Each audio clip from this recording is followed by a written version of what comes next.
প্রার্থী জননেতা অ্যাডভোকেট শেখ আদিয়ার রহমান, জননেতা অ্যাডভোকেট শেখ আদিয়ার রহমান। নারায়ে তাকবীর, আল্লাহু আকবার, নারায়ে তাকবীর, আল্লাহু আকবার। কি আছে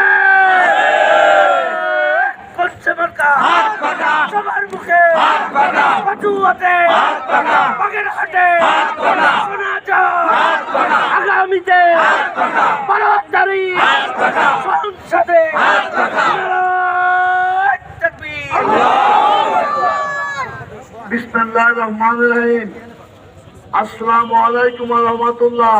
ওয়ালাইকুম আসসালাম। আপনারা সবাই ভালো আছেন? আলহামদুলিল্লাহ। অনেক কষ্ট করে আপনারা আসছেন। কিসের জন্য আসছেন? ইসলামের জন্য। আল্লাহর হুকুম নবী করিম সাল্লাল্লাহু আলাইহি ওয়াসাল্লামের মাধ্যমে যেটা আমাদের প্রতি নাযিল হয়েছে সেটাকে অনুসরণ করে আমরা আল্লাহর কোরআনকে মানি, নবীজির অনুশাসন আমরা ফলো করি, অনুসরণ করি। সুতরাং আমি আপনাদের আপনাদের এখন একটা প্রসেশন করতে হবে, হাঁটতে হবে। আপনাদেরকে আমি বক্তব্য বাড়ায় কষ্ট দিব না। আসলে সমাপত আপনারা জানেন ইসলামী আন্দোলন ওই দল যে দল ইসলামের আদর্শের বাইরে কিছু করে না, অর্থাৎ কোরআন এবং সুন্নাহর বাইরে কিছু করে না, এবং আরো হচ্ছে যে নবীজির অনুসরণ ছাড়া তারা বাইরে যায় না।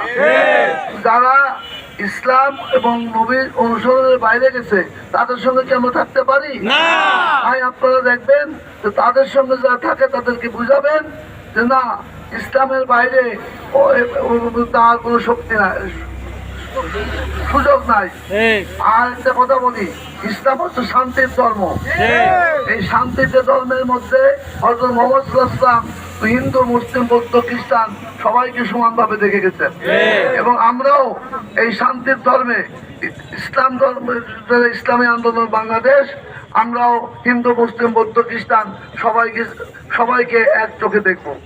এবং এই যদি ইসলামী আন্দোলন বাংলাদেশে কায়েম হয় তাহলে দেশে হিন্দু, মুসলিম, বৌদ্ধ, খ্রিস্টান সবাই শান্তিতে থাকতে পারবে।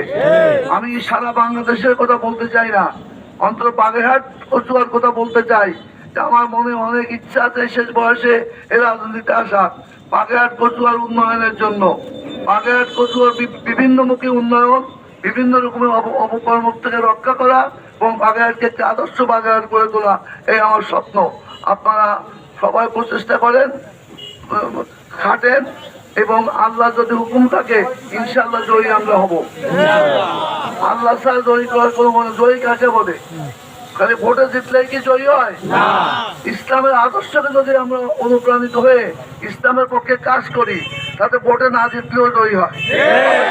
তবে আমি বিশ্বাস করি আল্লাহর রহমতে ভোট ইনশাআল্লাহ আমরা জিতবো, সেই আশা ব্যক্ত করে আপনাদের সবাইকে সুস্বাস্থ্য কামনা করে আমার বক্তব্য আপাতত শেষ করছি। আল্লাহ হাফেজ।